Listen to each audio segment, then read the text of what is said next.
Did you know Bond students have been in every Olympics since '92? How do they do it? Bond is known for its prowess in the sporting domain. With incredible facilities throughout campus, it means you can easily transition from this to this. Sport is alive and well at Bond University.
Welcome to the cruelest match of any Aussie rules competition anywhere in the country. It's the preliminary final. The loser of today's match will get as close to a grand final as it's possible to get without actually getting there. For the winner, though, it's a chance to reach uncharted territory. In the case of Morningside for this club, in the case of Coorparoo for this generation of this club. Welcome to Jack Esplin Oval. My name is Daniel Viles. It's a great pleasure to be with you for this Bond University QAFLW preliminary final between the Morningside and the Coorparoo Kings. With me is a man who's called 3 Bond University QAFLW Grand Finals himself, Mr. Chris Yind. Chris, welcome back to the best competition in the world. Oh, it's amazing. I was here last week, had a really good taste of it over at Fankhauser Reserve, and oh my goodness, it's this competition continues to go forward in leaps and bounds in an incredible way. There's so much talent littered through the competition. Morningside, obviously they became the latest team to get hammered by Southport. It's a bit of a tradition in this competition this year, but slightly improved side this week. They've been able to bring their captain Courtney McDonald back, who's recovered from a broken hand, and Gracie Roy is back in the side as well. She's been named in the centre. In fact, is that her taking the opening ruck? No, it's not. That's Ella Gibson taking the ruck. But Gracie Roy, whether she's playing in midfield or defence, will have a huge effect on today's game. Yeah, it'd be quite fascinating to see how Morningside bounce back. They had showed some great spirit against Southport last week, and Coorparoo, they were in great form. War of Wynnum Road 3 begins at Jack Esplin Oval. Renee Tees with the first hit out. It's Gracie Roy in the centre of the field. Got it forward to Simone Arthur. Arthur dances around, hooks it over the shoulder. First inside 50, it's shallow. Caitlin Zielinski looks to have it covered. And in fact, it's Zinafeta Hagic who's able to run out of defence. She was shut down quickly. Lasso free kick to Morningside in the first minute. And we'll go to Courtney McDonald on our far side. Captain of this proud team. More than 100 games in this competition. It's Morningside already swinging a change. Meanwhile, Courtney McDonald inside the forward 50 for the second time today. A couple of Kings collide. Ball We'll have a stoppage around about 35 metres out from goal, and that's interesting too, seeing Teresa Dixon sprinting onto the field. I'll explain that in a moment. I have a theory just for something new.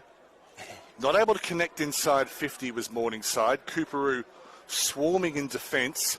Tees with a tackle, brought to ground. Ella Gibson 17. They gave her the first ruck of the match. Lost out to Renee Tees, so she's blown the cobwebs out of the way. Now they get the 38-year-old Teresa Dixon on the field. A big handy addition into this team. But Southport last week, they flexed their muscles, but there was still a lot to love about this Morningside. The player that I really probably enjoyed watching the most was Kylie Lawrence in defence, relentless. And Coorparoo, they've got some great talent. Won premierships with Coorparoo, Kylie Lawrence. Went away from the Bond University QAFLW for a few years. So good to see her back. Arla Feta-Hagic, brilliant last week in the upset over Bond. Over the head of Dixon, Grace Roberts-White. Finds a way through traffic, then hooks it over the shoulder. In towards Muir. Nissen came from nowhere. Nearly came down with it. It's taken by Sienna Graham. Surprise hat-trick last week. I don't mean to demean it by calling a surprise. And just hat-trick against Southport in the semi-final was not on my bingo card.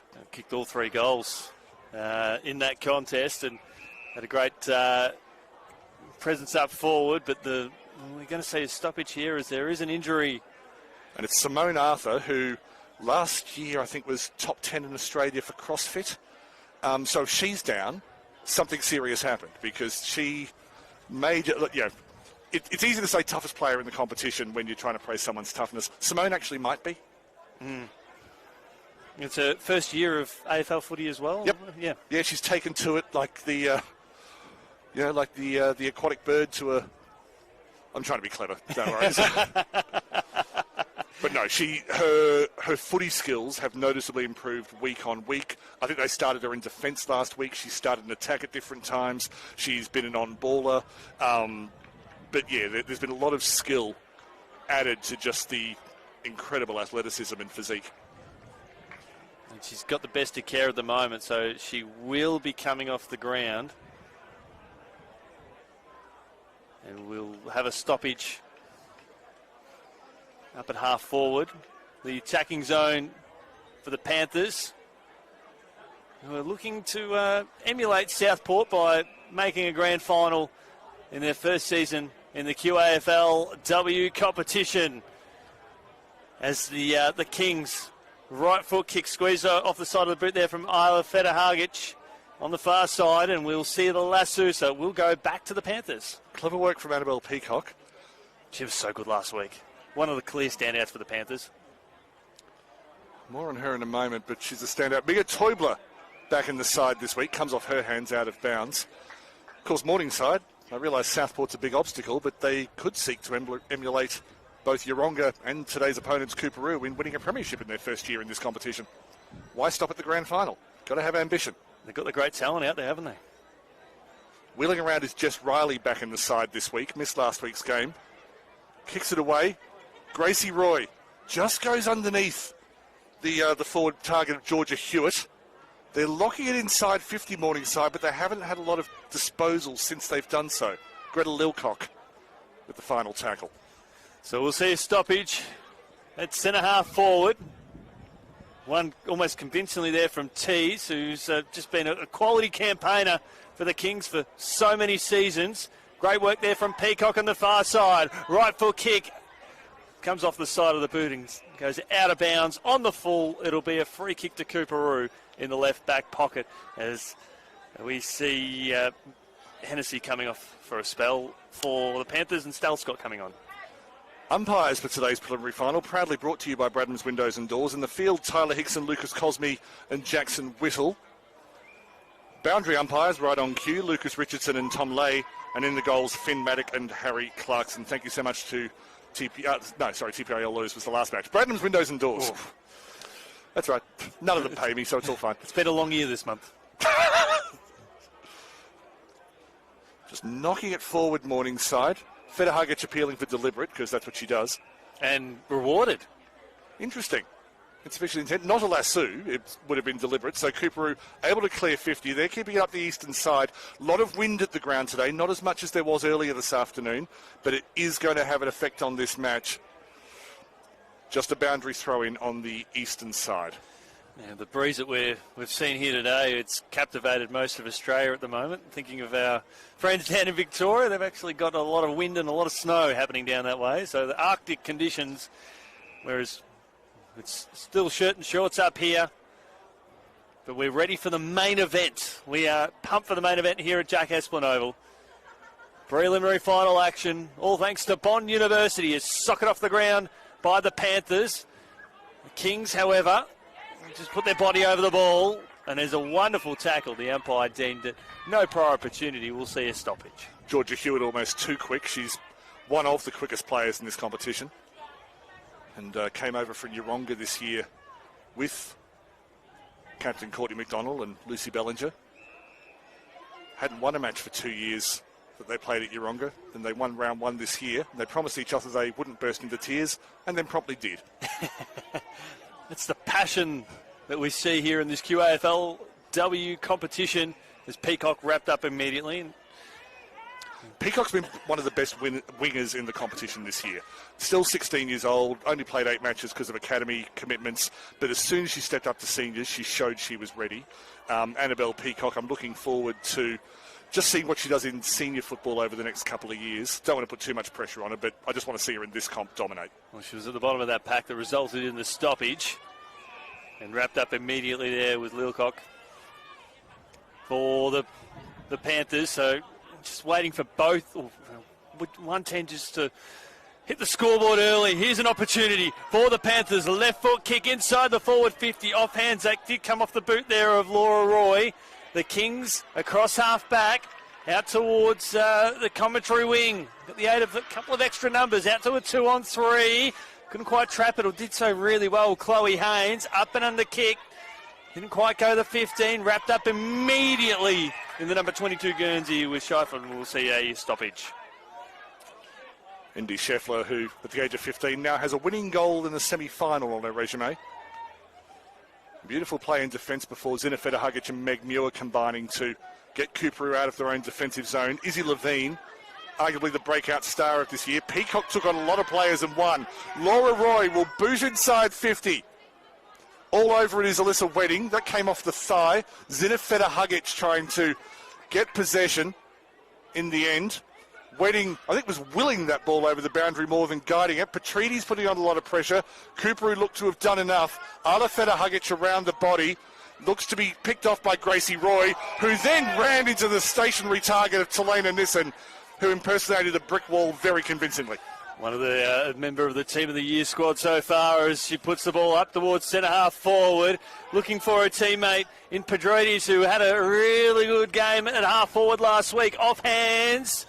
Still inside the field of play, the goal umpire straddling the line, and eventually it dribbles out of bounds. We'll see a throw in 9 minutes into this first term. Thanks to Bond University. Our man Harry on camera tonight. It's neither team yet to score. Or both teams yet to score. Oh, yeah, the other one. What are you, my work wife now? It's got that way. Levine. It was a dump kick from, I think, Zina Federhugic. Levine couldn't believe her luck. Almost wanted to take the wrapping paper off it. It was that much of a gift. Just the 2 goals this year. And I think they were both against bottom of the table sides. So hasn't yet kicked a goal against top opposition in this competition. Looks steady. Misses to the left. The wind is strong. There is a flag to our left, which is blowing away from us. That ball definitely curved towards us. And both are telling the truth. It's that kind of day. It is a swirling wind, and it is a wind, not a breeze. It's a wind here in Hawthorn. Yep, that's what it says on the radar. Lots of breeze kicking around tonight as the Kings will look to clear the ball across half back. The Panthers have plenty of numbers around this half of the ground. The Kings under siege. They just need to clear the ball out of this contest. They've got a couple of one-on-one contests. Working hard, the Panthers. Plenty of players around this contest. We'll see a free kick for too high, so it will be awarded to a player who's really started to make her mark, Levine. So Levine just needs to pump the ball long inside the forward 50. The Kings have plenty of numbers, but they can objectively find a target here. Bringing the ball to ground nicely. That was McCormack. Right foot kick from Petrides. Lands on its point in the forward pocket. Some sharp work, a kick up towards the top of the goal square, goes across the face of goal. McElwain. And McElwain, who, in fact, that hit the behind post, so we will see a throw. Yeah. Well, no, sorry to talk over you there. No. It's McElwain, who's been one of the young emerging stars here in Queensland this year. Well, Morningside attracted a lot of that teen cream, the talent.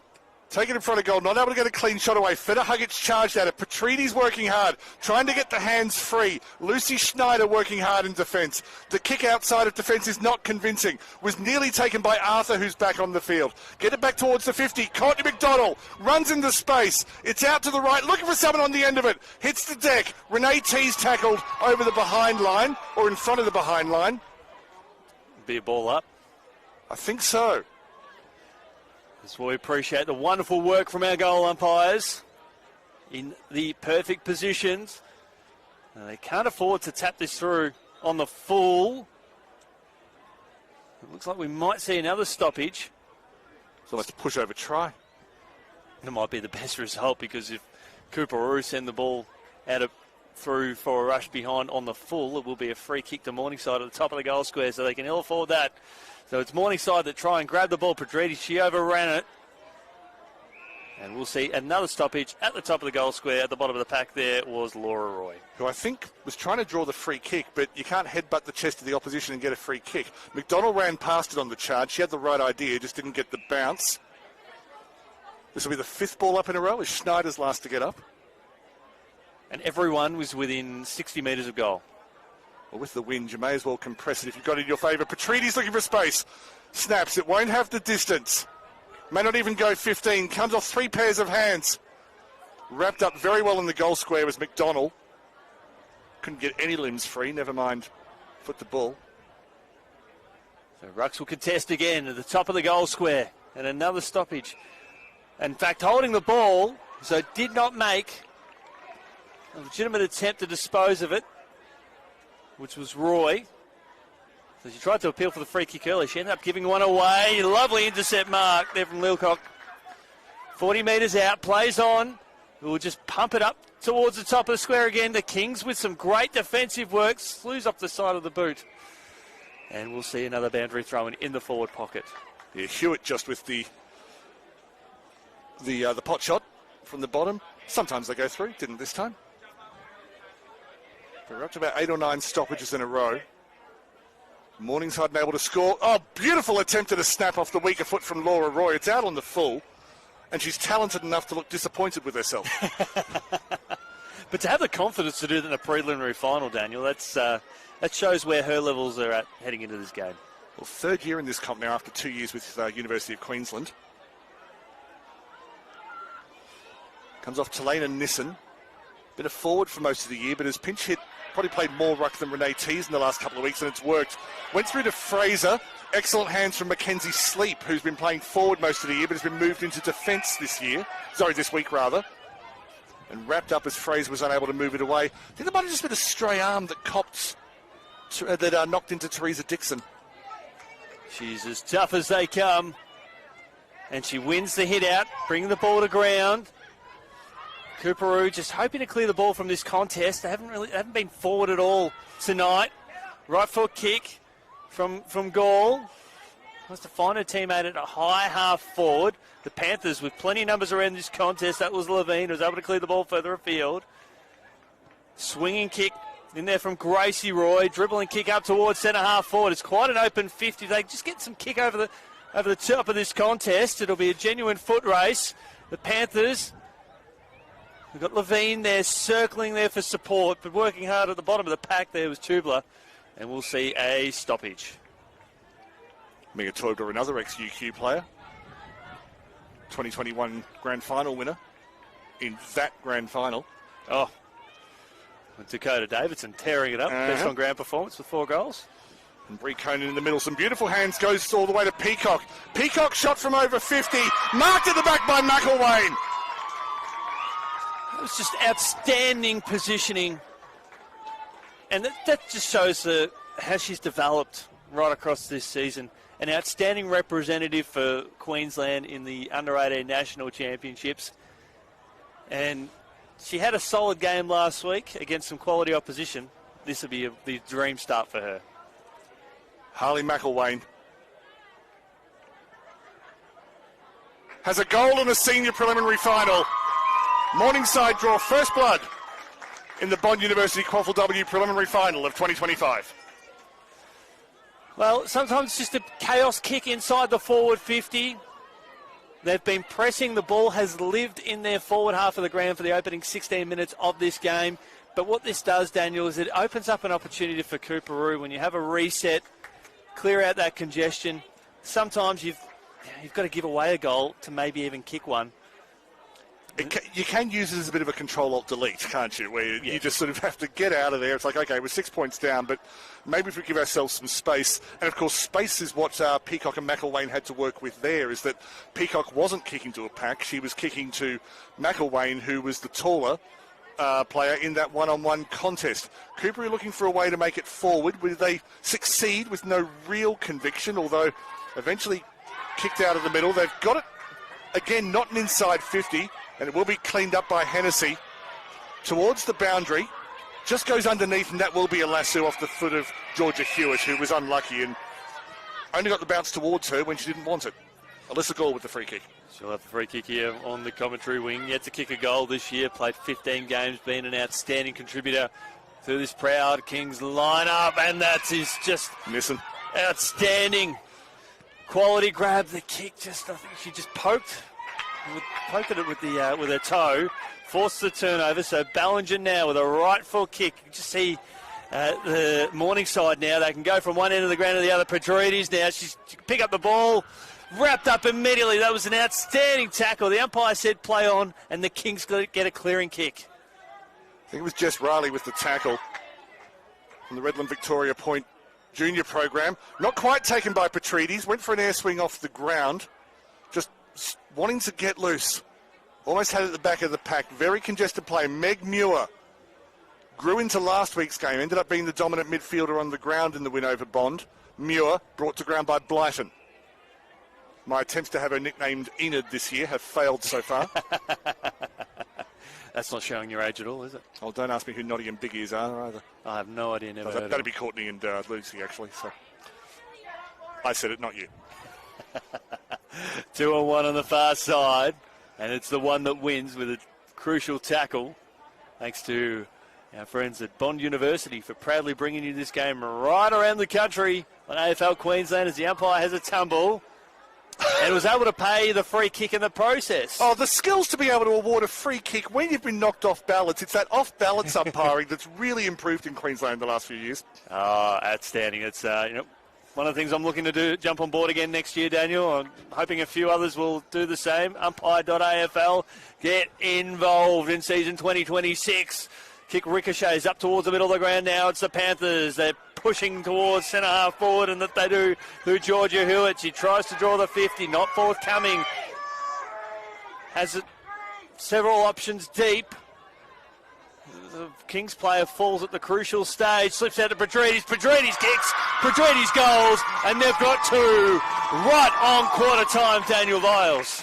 Zoe Petridis, most times she scores, it's when she just grabs the ball and acts quickly. She's better than pretty much anyone of her generation at doing that. It's quarter time here in the preliminary final. Goals to Harley McElwain and Zoe Petridis for Morningside mean that they go into this quarter time break leading 2-1-13 to Coorparoo, yet to score.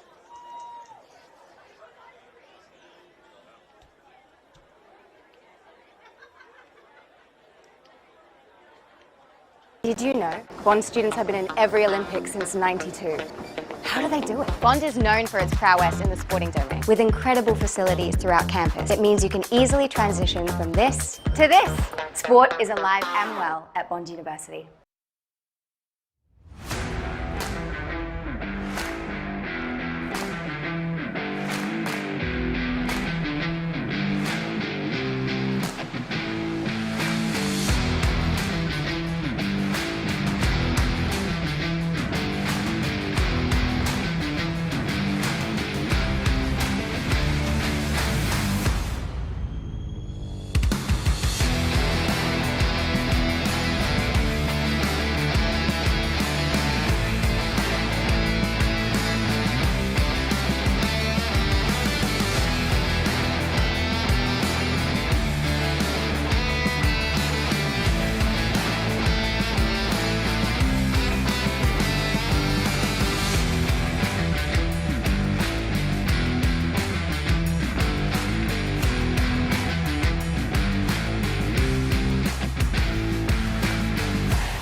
Morningside coach Damien Richards would be pleased with the scoreboard, but because he's a coach, he wouldn't be pleased with everything. He would have found something to complain about, because that's just in the nature. Ben McKenzie, Coorparoo coach at the other end of the field, he's got a little bit to work out, but he's claimed a couple of big scalps in the last 2 weeks.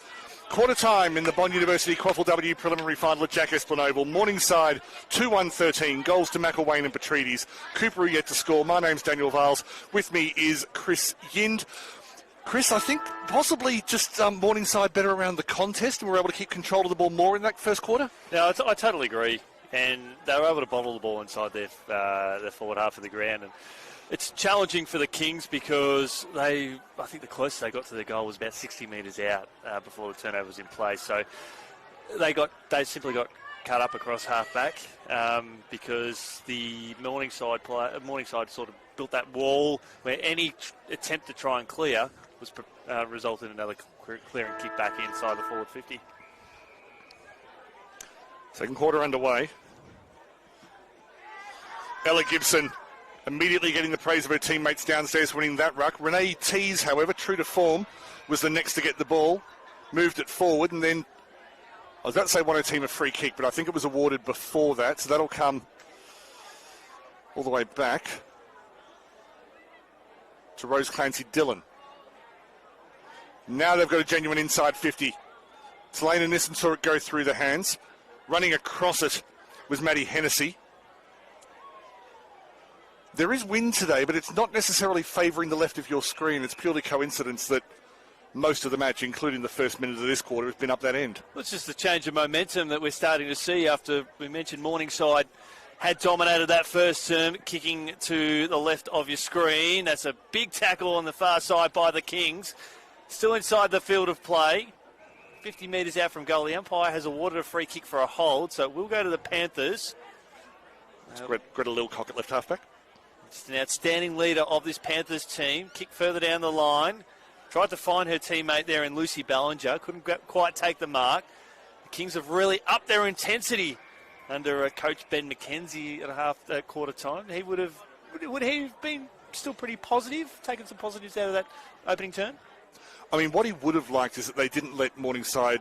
Morningside had a lot of the ball, but they only got 2 goals. So they have been able to contain them in a way, but possibly their inability to transition into attack and use the ball themselves would have troubled him. So he would have been looking at the way that they set up around the contest, the way that they're just able to maintain their composure and not lose their cool when it's a messy ball. So he wouldn't have been apoplectic. Yeah, that goal right on quarter time definitely would have hurt, but for the most part, they could be pretty satisfied. And they've certainly come out with a different sense of aggression here as that kick is partially smothered again. This is tremendous defensive work from the Panthers. Eventually, they hack the ball inside the forward 50. The Kings out to a 2-on-2. The Panthers are bringing more numbers to this contest. They're 25 metres out from goal. Picked off there by the Kings, and the kick dribbles through for a minor score. The will of Telena Nissen. Saw a player on the ground with the ball, thought that's a free ball, successfully grabbed it, had to shoot quickly, missed to the left. But I have seen almost the worse the conditions have been this year, the better Telena Nissen has played. And given that she's from further north in this state, it's not because of the wetness of the weather. Quite the opposite. Dixon flew over Nissen. Neither of them came down with it. Clancy Dillon at the back of the pack. Had one arm pulled away. Laura Roy working hard. Lucy McCormick working hard, affecting the tackle. There is a reserve grade final after this in which Morningside is involved. And I dare say the reserves are making a lot of the noise you can hear at the moment. It's been a great day for the club. It's at least 4 teams featuring in today's festivities as Isla Fetaharjic marks. There's definitely big turn of the tide here for the Kings. Just almost comes off a shin, a chaotic ball up towards high half forward to a genuine one-on-one. Only 5 players behind this contest. Some strong tackling work there by Zielinski. Able to just about force the turnover. The Panthers are sitting on the back foot just momentarily. Going to try to clear the ball out from centre half back, and eventually we'll see a stoppage. I have a lot of time for Caitlin Zielinski as a defender, and she shut down Courtney McDonald, who, I mean, it's not like she was in a goal-scoring position, but just made sure that she didn't even look like getting that way. Dixon was able to get the hit out, but not the clearance. Oh, a bit of a push. As Levine, who's not that kind of player, they just thought, oh, Isla Federhugic is over the ball. I want the ball. Let's remove the Isla. Well, it's a preliminary final, so you're putting everything on the line, aren't you? And it's a hard deck out there too. Very hard track. Isla's harder. The ground moves south. As it did. Isla Federhugic goes deep inside 50. Falls towards Scheffler. McCormick swept at the back beautifully. Read that very well. Went past O'Keefe. Nissen trying to get a hand free. Tried to get it towards Haynes. Didn't get the fist to the ball. Free kick to Morningside. McCormick began that. Good team effort by the red, white and black. Just need to see Coorparoo make the most of this opening 5 minutes of play here. Hopefully they can get the opportunity to get their first goal on the board because they have dominated play. You can't afford to let Morningside just get out of defence as easy as what they're doing at the moment as McElwain. She's stripped of it, tries to draw the free kick and is rightfully rewarded. Didn't need to draw it. She was escorted away from the ball as though she were underage. Trying to get McElwain already got a goal to her name. Pedredes has just come onto the ground. She's circling like a shark. Gets a deft little tap at the crucial time. Pedredes goes to ground. Some wonderful work here by Zielinski. Coorparoo now under siege. Ricochets off the boot there of Federhugic. Here comes McElwain again. Right full kick off the outside of the boot. Here's a chance for Ballinger. He'll have a couple of opponents bearing down on her 30 metres out from goal. Umpire said that was okay. It was a nudge in the side. We'll see a stoppage 30 metres out. Great transition from the Panthers. I'm not sure about the call, but it was quick and it was communicated well. What a brilliant counter-attack, nearly resulting in an opportunity for Bellinger. Now, that's something Coorparoo didn't do in the first half. Okay, they've kicked it away to Arthur, but that's about as well organised as they've been when trying to clear from their own 50. Goes over the head of Hewitt. Lucy Schneider showing pace. Hewitt runs her down. Georgia Hewitt take a bow. That's outstanding. And that was caught in a 2-on-1 as well. And being able to lay the tackle. That she's been called for holding, which of course is right. I was too obsessed with the boundary line. But Georgia Hewitt has just run down the best winger in this competition for the last 3 years. Well, game number 51 in the QAFLW. Caught up on the boundary line. It'll go up towards the top of the square. She's got plenty of tall timber there. But Pedredes is the shorter variety. And her kick goes to the left of the stick. That goes through for a minor score. Such is Petridis' ability to score in that situation that I was actually shocked she missed. Don't want to put pressure on, I'm just saying she has now created an unrealistic expectation in my mind. I think she's pretty shocked that she missed as well. She just had a little bit of time and space. That's where the Kings have just got to tighten up a bit. Good clearance. McCormick able to sweep. Stella Scott with her head over the ball. Another of the teenage armada here at the Panthers. One of the Cubs. Gracie Roy, running around the back of the contest, was trying to get away from Emily Harding. And then strong tackle from Clancy Dillon. She's been doing that all year. Apologies, Nissen. Didn't see the boots. Federhugic out towards Arthur. Sleep trying to create some space. Fraser's done well. Fraser matching it physically with Arthur. That's notable. Arthur with the second effort. Play comes to a halt. It's a good turnaround from Coorparoo. The Morningside, they've just shown how slick they are with their transition from half back to half forward. Having some forward 50 entries. But you can't deny their pressure, their defensive pressure and attack as well. Don't rely on it, but the wind has died down temporarily. So whether the teams can take advantage of that and play a bit more expansively remains to be seen. We're seeing players well spread all across the ground, but all on the forward half on that far side. This is where a lot of the play has been bottled up across the day-to-day as Morningside push the ball up towards Pedredes. There's an opponent hot on a hammer, picked up and kicked forward there by Zina Federhugic. And eventually taken out of bounds. We'll see a boundary throw in on the far side. 8.5 minutes gone. Thanks to Bond University, it's Morningside by 13 points. It looks like there has been a late change. We have an injury on the ground, but Charlotte Millen, number 32, was named as one of the emergencies. So just trying to work out who's been left out of the side. They did name an extended bench. Actually, I haven't seen Jasmine Fretwell so far. Fretwell's out. That's huge. That is big news. She, scored an absolute worldie in the win over Wilson Grange a couple of weeks ago, but as a tall, strong defender, she's been improving over I think it's 3 years she's had in the Bond University QAFLW. And so for her to be out, it's a big loss. And having played over 40 games as well, she has a lot more experience than a lot of the Morningside players too, which is just invaluable. And still only about 20, 21. Oh, 24, right. Read my own notes, I might learn something. You've done your homework well. But our thoughts are with the injured player from Coorparoo at present. It doesn't look like an ankle injury from afar, a lower leg. Apologies for not being able to identify the player. We'll see if we can get onto that. Sort of doing it by subtraction at the moment, trying to see who's left. No one's been called on for the stretcher. Meanwhile, that's Zinafeta Hugic, who again, Isla's younger sister, but that's the least impressive of her abilities. Mainly played reserve grade when she was last in Brisbane, then went to Perth for a couple of years and played a bit of waffle W. So was she was the one that cleared the ball across half back before and met solidly afterwards. Don't know if it was in the same passage of play, although that's a fairly reasonable assumption. Because she did get that kick away. At least she's walking off unaided, so implies it's not an ankle. We did see Simone Arthur come off the ground in the first term for Morningside, and she came back on. So we've got some genuinely tough players out on the ground across both sides. Oh, look, whatever criticisms you level at women's footy, athleticism and strength cannot be in the equation. You will not even be able to convincingly have an argument if you argue against women's Aussie rules on those bases.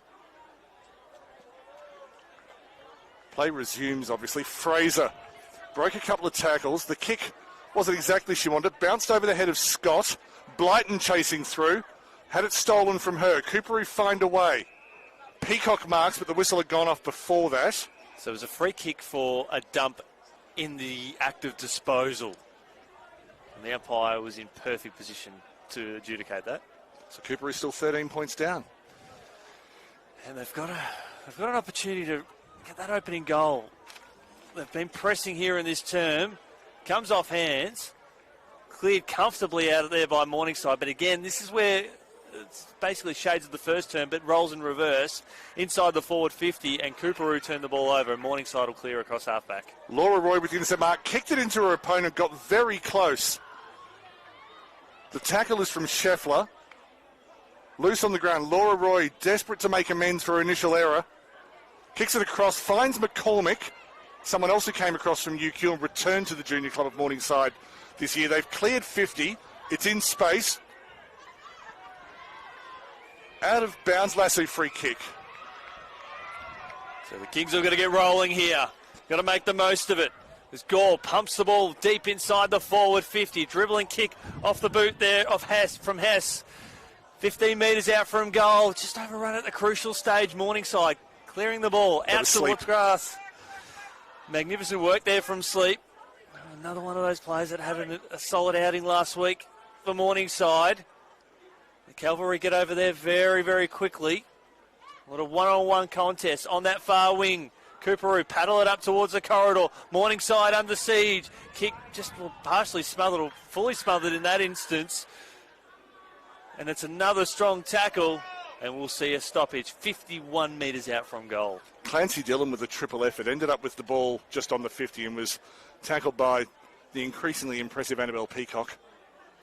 So outside 50, Coorparoo still with the territorial advantage. Several players hit the deck. Laura Roy or Levine. And before Dixon has a chance to clear, there's the free kick to Coorparoo in the form of, I believe it's Nissen. Clancy Dillon. Players coming from the back, they all went forward. Peacock deliberately, accidentally runs it through for a behind. Gap reduces to 2 straight goals. This is a very intense contest. Morningside having kicked 2 goals in the opening term, including 1 on the siren. For the most part, it's been pretty even since then. Coorparoo have yet to show it on the scoreboard. Handball there from Gall. Tried to find a teammate up towards the corridor. Goes back to aid some support. The kick didn't go 15. And wrapped up beautifully there was Hennessy. We'll see a stoppage 40 metres out. Or close to 45 metres out from goal. Hess wrapping up Hennessy. Always good defensive pressure in the forward 50 from Carly Hess. Izzy Levine wanted that ball. She's been contested possession queen this year. Lost it on impact, but the fact that she wrapped it up first is the reason that Morningside have not retreated nearer their own goal. In a tense match, Coorparoo won their 2 finals and beat Southport earlier in the year by compressing their opponent's attack. I like how Morningside have spread their plays as well. They've bottled up a lot of players in the forward half of the ground. Schneider roved, got it forward. The mark was dropped by Chesterfield. Hacked away by Laura Roy. The tackle was strong from Hewitt. Waited for an opponent to get the ball, then laid the tackle. And probably tackled too quickly to have any thoughts of winning a free kick. So Morningside win the clearance here. They've got plenty of options to the right of screen. But they're going to be denied because it's Coorparoo burying the ball deep inside the 50. That was a stunning kick there from Chelsea Wynn. The veteran was able to find her teammate in Hess, who in her debut season knows how to find the goals. Thanks to Bond University, the stats show that she has kicked 3 goals for the season. Make that 4. And they have got tremendous reward for effort. They've cut the margin back to 6 points here at Jack Esplin Oval.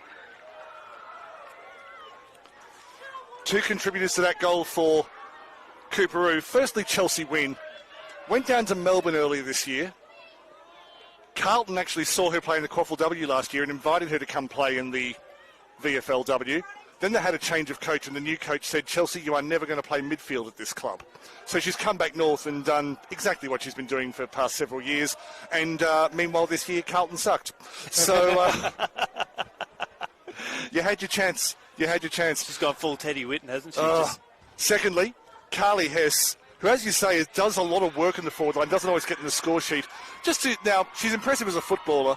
She's also studying for a doctorate at the moment, and she has represented Australia at Junior World Cup level in trampolining. She's a thoroughly impressive human being, Carly Hess, and it's delightful to see her on the board here in this preliminary final of the Bond University QAFLW. It's a momentum changer as well, but it's reward for effort that they so rightfully deserved.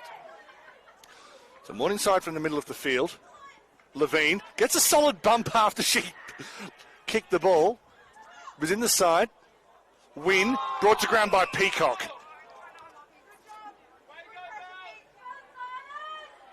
Southport awaits the winner. They'll be hoping these 2 teams absolutely pummel themselves each other this week. Peacock keeps her feet. Look at the strength of her. 16 years old. Sienna Graham coming the other way. Peacock flicks it out the bottom. No, she doesn't. Chris, sorry for talking over you. Brought to ground. Stoppage. But in the meantime, Annabelle Peacock just created a one-woman highlights package. But she doesn't play like a 16-year-old. She plays like a veteran who's so they had 10 years' experience at senior level.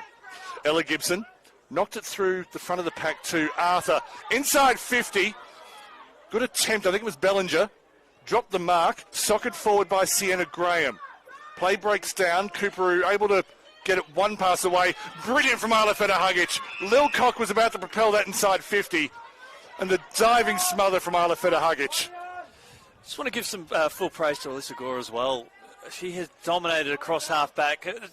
And even at half forward, her ground coverage here on this commentary side has been fantastic. That is another wonderful diving attempt there from Feta-Hugic. Just took a lot off the kick. But there you go. We've got Feta-Hugic and we've got Alyssa Gall. They're really putting their body on the line, aren't they? Alyssa Gall, a good player, but she's extended herself tonight. This is one of the better performances I've seen from her. No, it's not a full game yet, but she's building a very good performance. Morningside inside front 50. Comes back to Sienna Graham. 3 goals against Southport last week. Broke 1 tackle. Handballs to Gracie Roy. Looks for space. Numbers forthcoming. Gave away the free kick. The desperate defence of Coorparoo. In this case from Chesty Chelseafield. That's a fine. Chelsea, I haven't done that all year. Anyway. Preliminary final. Have some fun. Enjoy it. It's a wonderful game here tonight. Kick back inside the forward 50, and the Kings have got plenty of their army sitting back. Zielinski in the famous number 10. A booming kick out towards half-back. Great defensive work there from the Panthers. Hack forward under a fair bit of pressure. That was Gall again. Looking to clear the ball to grass on that far side. Arthur picks it up nicely for the Panthers. Arthur pumps it deep inside the forward 50. Zielinski, she's wrapped up immediately by the strong tackle there from Lucy Ballinger. And we'll see a stoppage, 19 and a half minutes gone, right in the shadows of half-time. Zielinski seems to have the job on McDonald tonight, and she's done it well so far. Ruck win for Morningside. Arla Feta-Hugic just trying to see what could be drawn. In the end, she forgot to bring a pencil.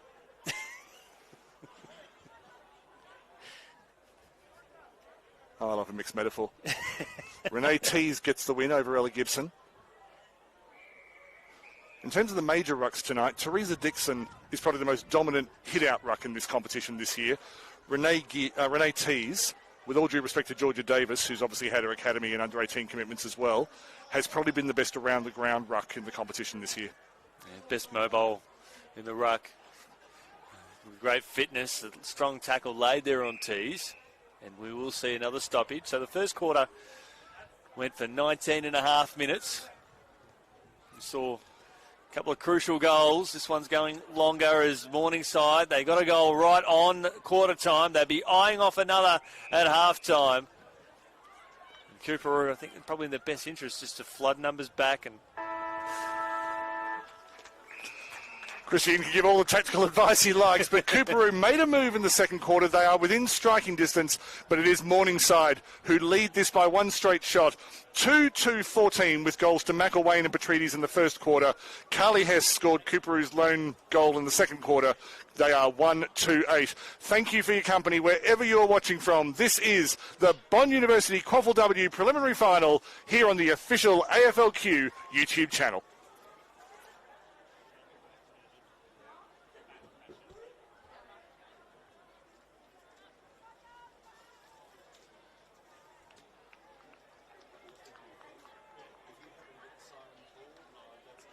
Inside this building is a simulated hospital ward, a high-tech biomechanics lab, a commercial kitchen, and a whole virtual home. Let's explore the new Bond Institute of Health and Sport in just 61 seconds. This is the 12-bed simulation hospital ward. From day one, Bond students gain hands-on experience in allied health and exercise science. This is the Work Play Lab, which gives students the opportunity to provide occupational therapy for our youngest, while the Activities of Daily Living Lab simulates a full home environment, giving students the chance to practice mobility work with our wisest. From sprinting to golf swings, this track can track it. Using pressure sensors and high-speed cameras, it can analyze anything from age-related conditions to elite sports training. Wow. The kitchen lab has solar-powered sustainable cooking stations, giving postgrad nutrition and dietetic students access to commercial-grade equipment. Thank you. Why don't you come and check out the Bond Institute of Health and Sport for yourself?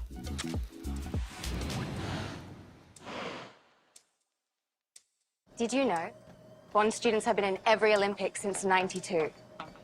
How do they do it? I've got 61 seconds to race you through the life of a student in the Bond Elite Sport program. Strap in. Bond is known for its prowess in the sporting domain, supporting student athletes like Mia. Student athletes have access to flexible study loads, adjusted academic requirements, and tutoring. The top tier of student athletes even receive funding to assist with their travel and competition costs. Bond also runs 4 high-performance sporting programs that field competitive teams. There's netball, rugby, AFL, and swimming. With incredible facilities throughout campus, it means you can easily transition from this to this. Whether it's producing world-class athletes or offering scholarships to high-achieving students every single year, sport is alive and well at Bond University.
2 quarters left with the ever-present possibility of extra time, and the current margin is 6 points.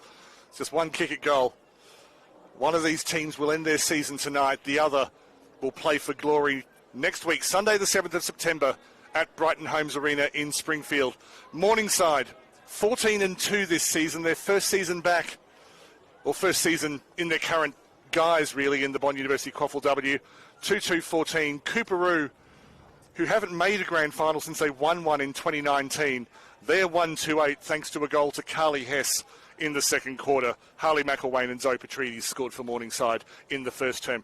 My name is Daniel Viles. With me is Chris Yind. If you follow him on social media, which I think is Chris Thomas Yind on Instagram, yes, you will have a unique view of tonight's proceedings. Yeah, we'll give you a little bit of an insight a little bit later on. Try to get in a bit more of the day of the life, because there's just so much excitement that happens here in footy in Queensland. It's been a wonderful day. For those of you unaware of the history of this club, I told this story a bit, but just want to make sure that the people know. So the Morningside Wildcats played in this competition and won the competition twice. This is back in, I want to say, sort of between 2005 or so up until about 2012. And this was a side which had people like Emma Zilke. This was her first club, and Sally Young. And then they felt unsupported by the club at that time, and so the whole operation picked up, moved to Coorparoo, where they proceeded to win the next 3 premierships, 2013, 14 and 15, and the first 2 of which, their coach was Damien Richards, who tonight is the Morningside coach. Now, chatting with the Morningside team earlier this year, basically their sort of historical stats, which I try to keep for this competition, we are starting again because this is the Panthers, and this time the women's team is supported by the whole club, and it's a very different organisation from when they were in the comp the first time around. But I expected this year, they had the personnel, but I thought it'll take them a year to gel. They'll be contenders in 2026. As it stands, they're 2 quarters away from a grand final, Chris Yind. That's absolutely, and if I can just sort of highlight with my introduction to the senior men's footy, the first game that I ever called was at this ground between Morningside and Broadbeach. But the girls, we saw Morningside and Broadbeach run on afterwards, and the atmosphere was something special. I had to stay around and watch another 2 games of football because of and that would have been Division 1. Yes. I say back, I enjoyed it. I loved it. It was just something spectacular, and full testament to what Morningside have been able to produce. It's 2025. 2 very closely located clubs. Only one will make it to a grand final. Both could argue that they've exceeded their expectations this year, but that's a cold light of day feeling. Right now, all that matters is getting to the big match next Sunday. At the moment, it's a case of getting out of the centre square, which means hanging on to the ball when someone about your size and weight is charging at you at full speed. I think the temperature's really dropped too across half-time, Daniel. It's starting to feel a little bit chilly up here in the comm box, and great atmosphere. The Bureau says official temperature 17.5, feels like 12.7. I'm going with the feels like. Whereas Victoria's like, hold my beverage. It feels like minus 12.7. So Arlafeta Hugic being wrapped up by Lilcock and Gibson. And the ball is moving at glacial pace, which rather fits the weather conditions. Stella Scott, I think, underneath that. It's kind of like just a great air of anticipation of what's going to happen in this second half. The Kings, they've kicked the last goal of this contest, and they're looking to open their account to the right of your screen, which they haven't scored, as the Panthers with a booming kick across half back on the outer side. Lovely handball back in board. Big tackle. Umpire said play on, no prior opportunity. And rightfully so. The Kings have got the aid of some extra numbers on that far side. And now we'll see a boundary throw in at left half forward, attacking zone for the Panthers. It was Lucy McCormick in the pink headgear for Morningside who began that counter-attack. Someone who was overlooked by the junior programs, but those of us who have seen her play for a while can't really understand why. Morningside moving forward. Alyssa Gall got there first, just got there ahead of Hewitt. And brought to ground, I think that's Bellinger at the bottom. And so good to see her career rejuvenated this year. Moving clubs and also moving positions, playing in the forward line this year. Kicked 2 goals in the round 5 win. Coughed up to Peacock. It's an opportunity. Levine on the weaker foot. Was touched in flight. Comes back to Lilcock. Had a couple of grabs at it. Lilcock with a low shot. Mark unable to be held just in front of the goal square. Falls to Arthur. Arthur!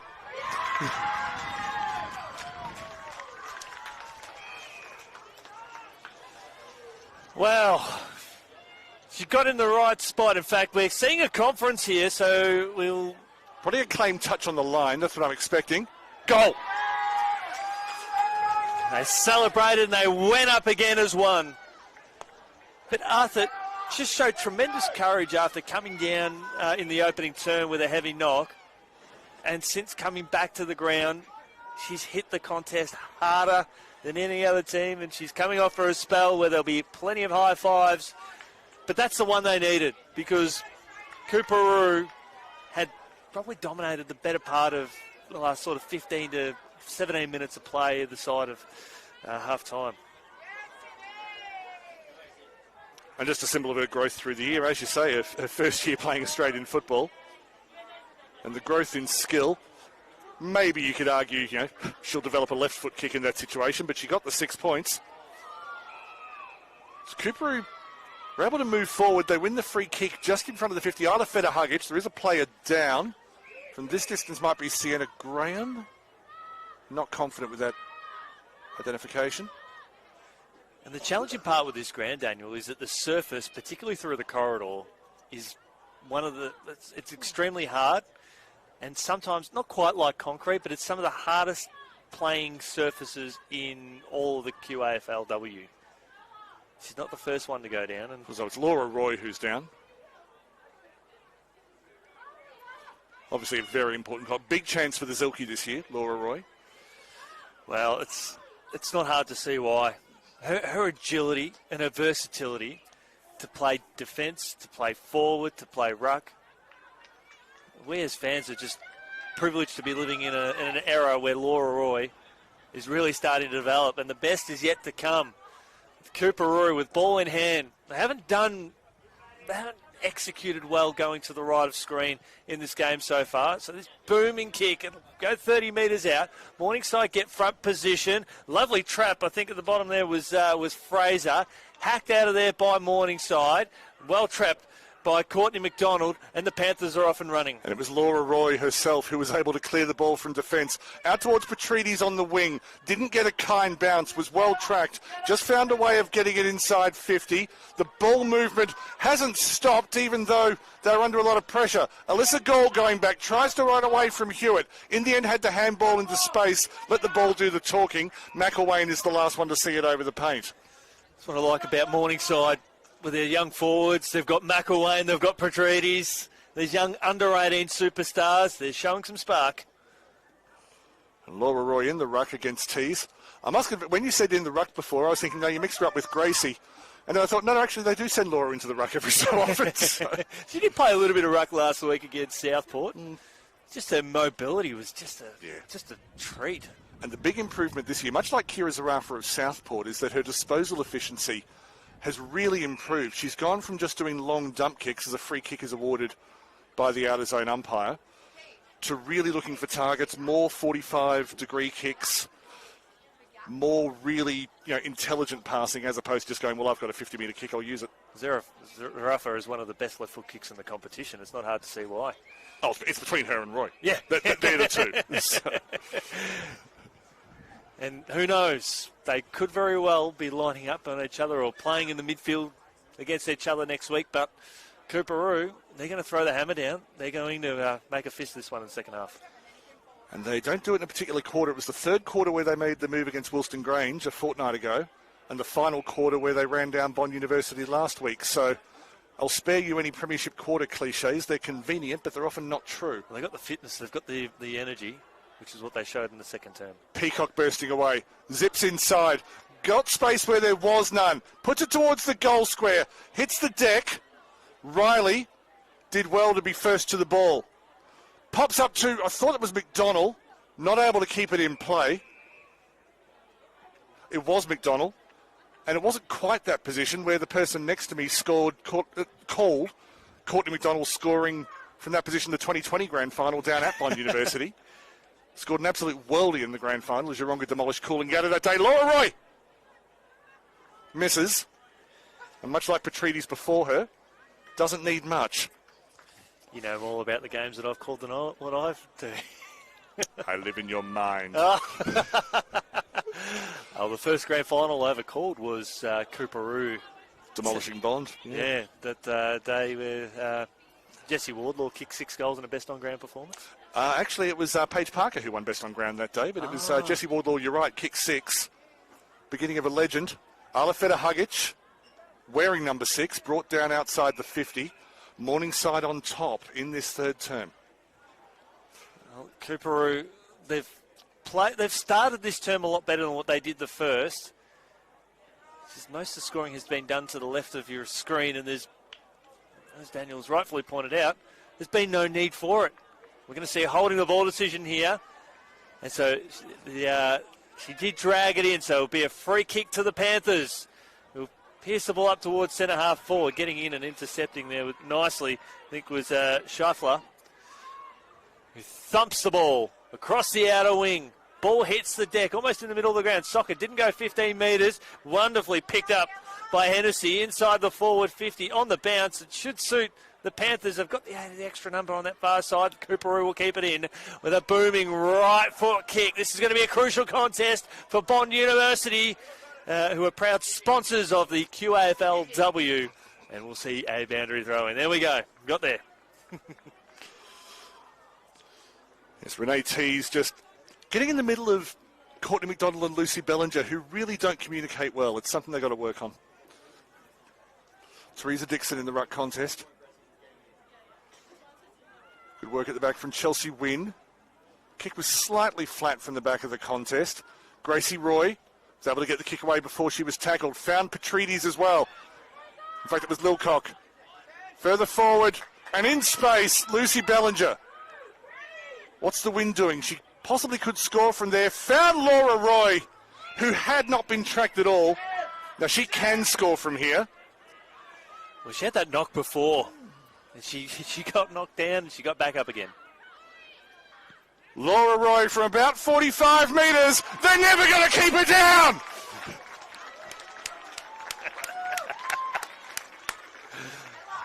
Outstanding finish. She's a long kick. So many midfielders at all levels of Aussie rules football.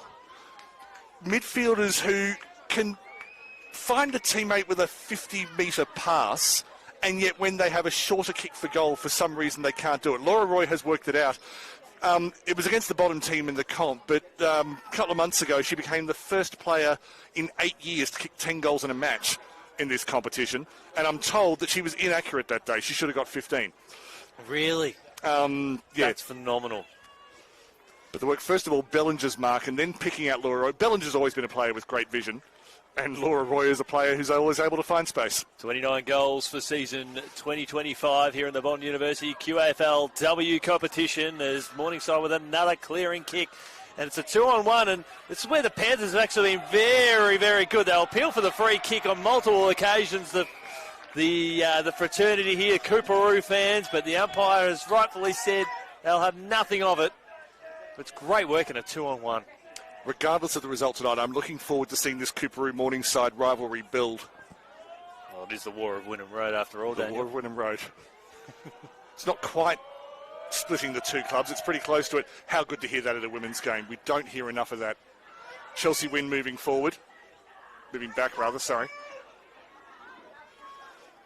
Bit of rugby, wrapped up by Harding. There's a great crowd here tonight. There's just an enormous buzz. I think we're having the men's game before and the reserves game afterwards. Means that you'll keep a lot more people around. Brilliant smother. I'm not sure it was all that voluntary by Renee Tees, but made sure that Laura Roy's kick went nowhere. And then, typical of this competition, Roy picks Tees up, big smiles all round because they're magnificent human beings. Dixon with the ruck win, gets it forward, comes back again with interest.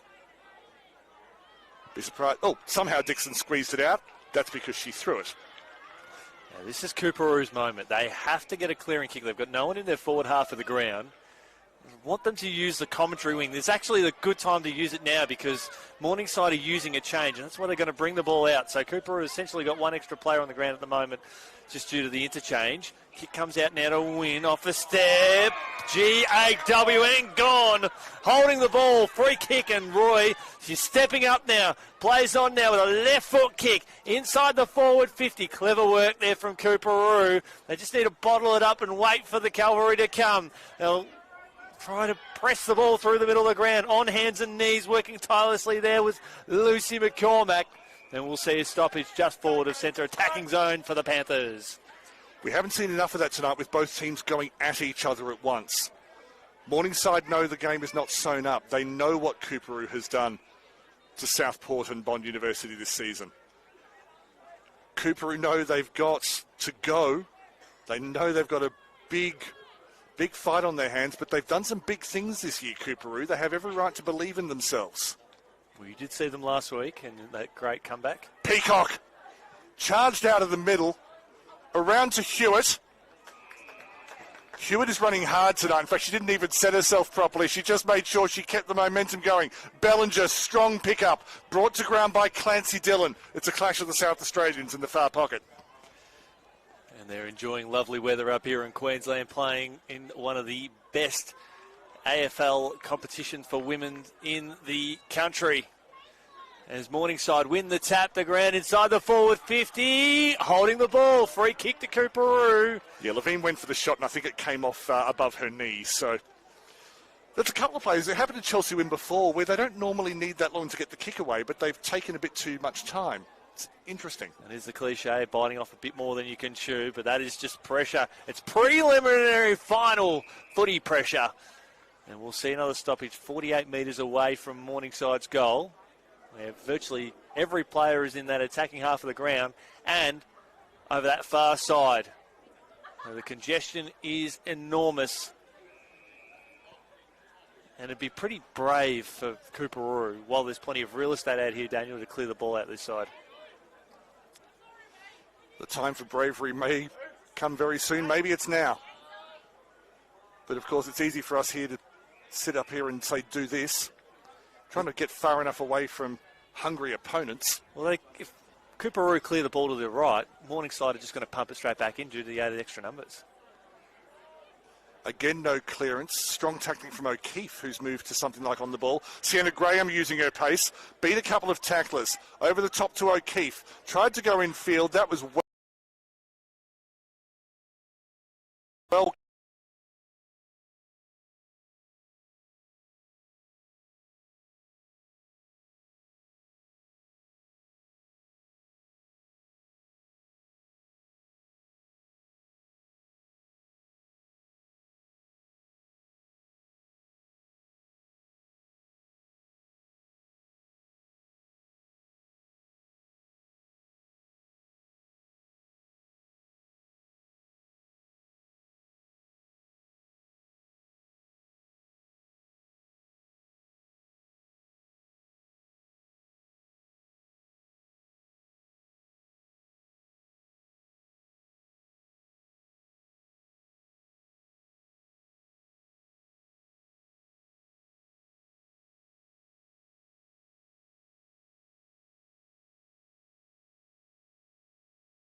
Did you know Bond students have been in every Olympics since '92? How do they do it? Bond is known for its prowess in the sporting domain. With incredible facilities throughout campus, it means you can easily transition from this to this. Sport is alive and well at Bond University.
a little bit angrily threw the ball back.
Play allowed to continue, quite rightly.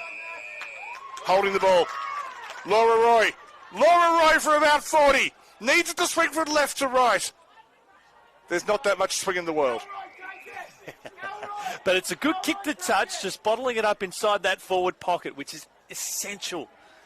Well, she does come from a rugby league family, and I'm not one of these commentators who likes to go, oh, do you know who her parents were? But suffice to say, there's rugby league in the Roy family.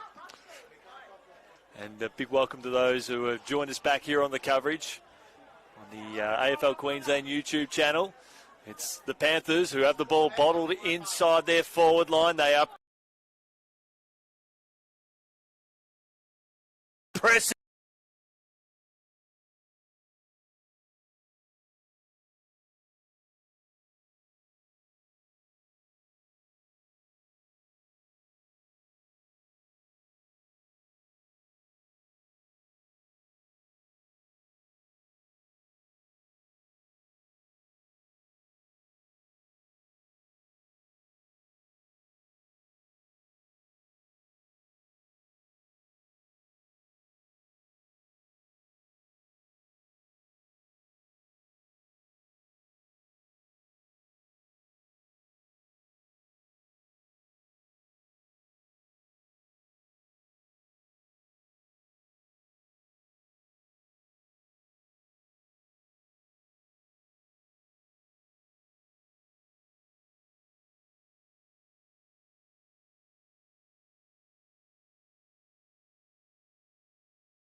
forthcoming. Eventually Morningside find a way, but it's turned over to Clancy Dillon just outside the 50. Clancy Dillon got 2 goals on the board in season 2025. She'll need to set one up here, and she's got to do it quickly. Right foot kick inside the forward 50. The Coorparoo fans, they're rising as one at the moment. They see an opportunity. That kick goes towards the behinds again.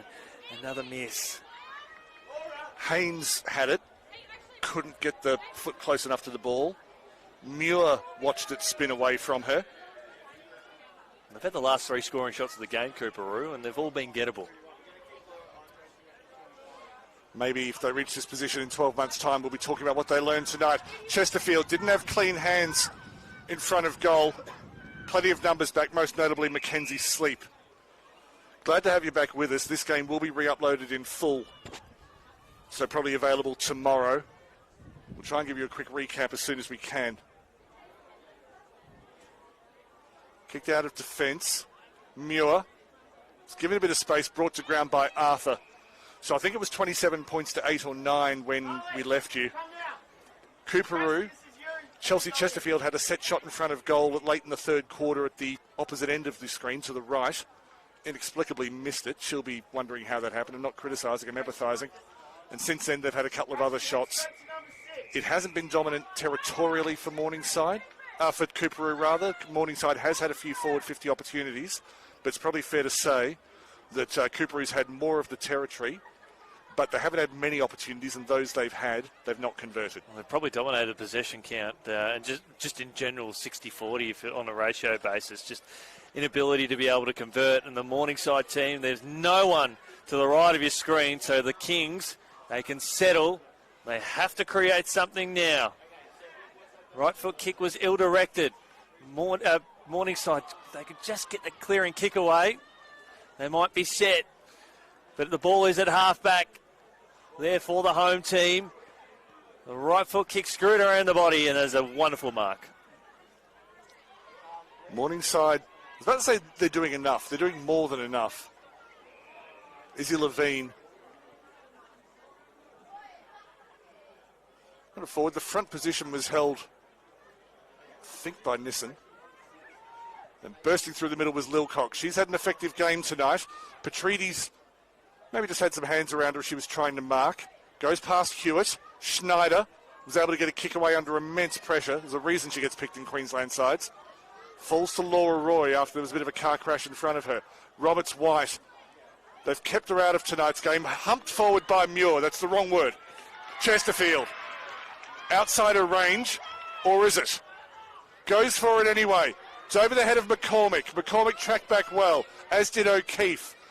The Coorparoo attackers really weren't anywhere to be seen. Muir goes back around, can't beat the tackle. Morningside doing plenty. Well, they have not kicked a goal. They have not kicked a score since the 10-minute mark of the second term, Morningside.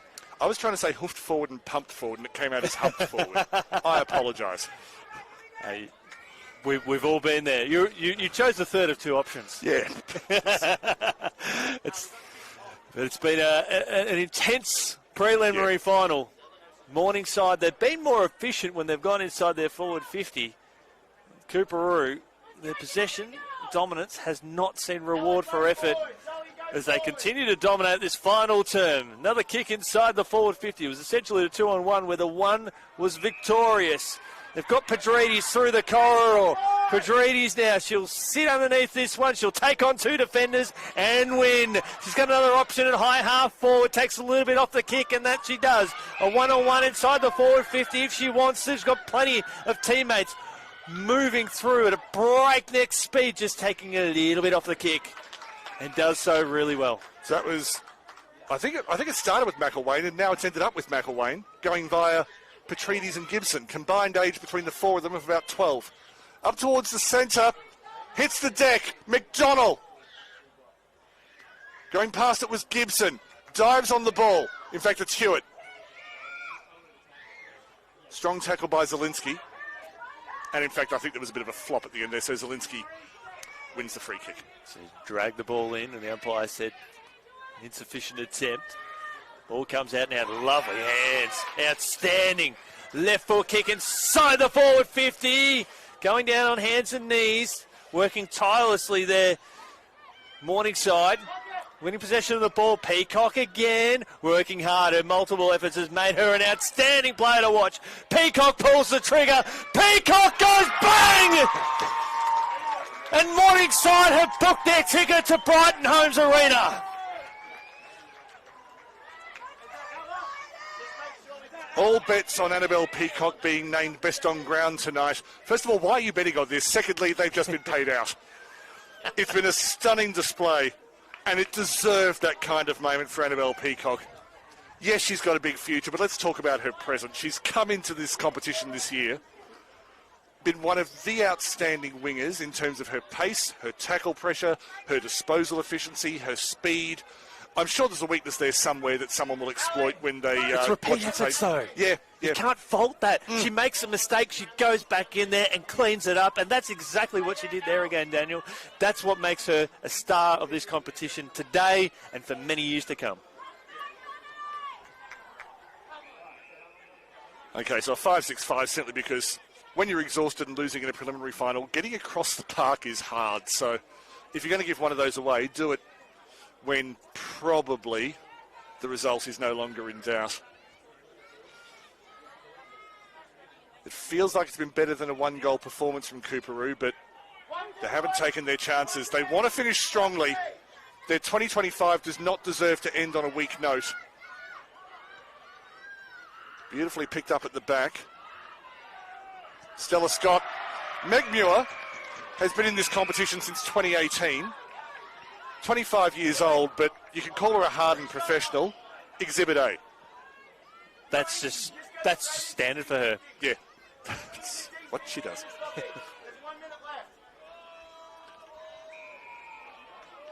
So for Coorparoo, pre-season their opposition coach is saying they look good this year. They've claimed some wonderful scalps. Ben McKenzie has proved himself to be a coach of the highest order.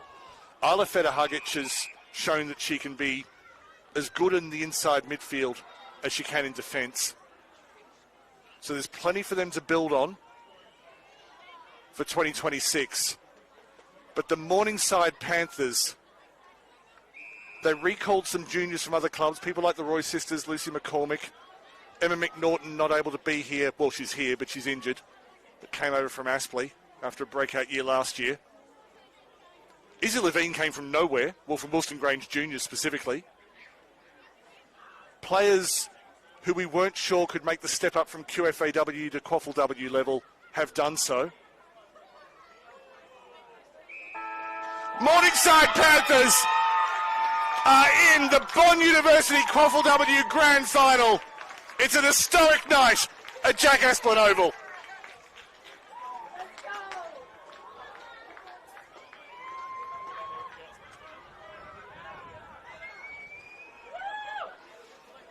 Well, the celebrations are at the highest level that they could be.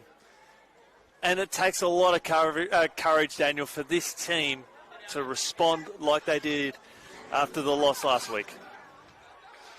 Well, when you think just the way the draws worked, they had Southport in the last round and lost. Then they had the week one of the finals off and then lost to Southport last week. They haven't had a win since the beginning of this month. Sometimes that can suck the momentum away from you, particularly when you're not a full-time professional side. And so losing in that situation, it took mental fortitude to come back tonight.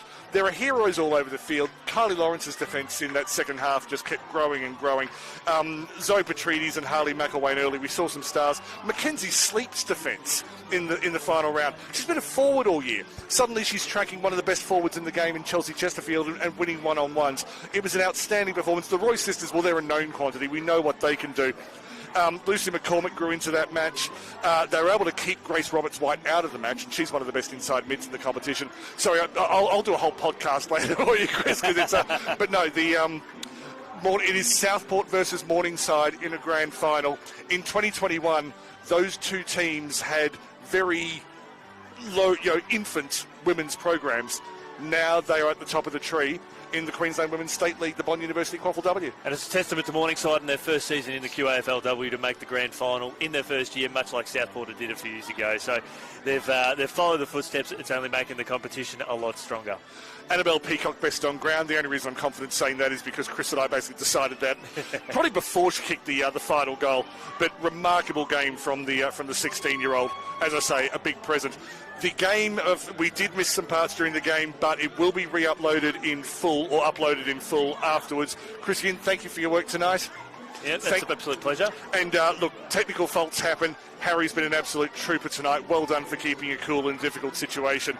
The reserve grade preliminary finals about to get underway here. It could be Southport Morningside in both grades. Please join us next Sunday from about 11 o'clock, but check the QAFLW social media for the exact times. But the Morningside Panthers are into a Bond University QAFLW grand final in their debut year. Please join us next Sunday.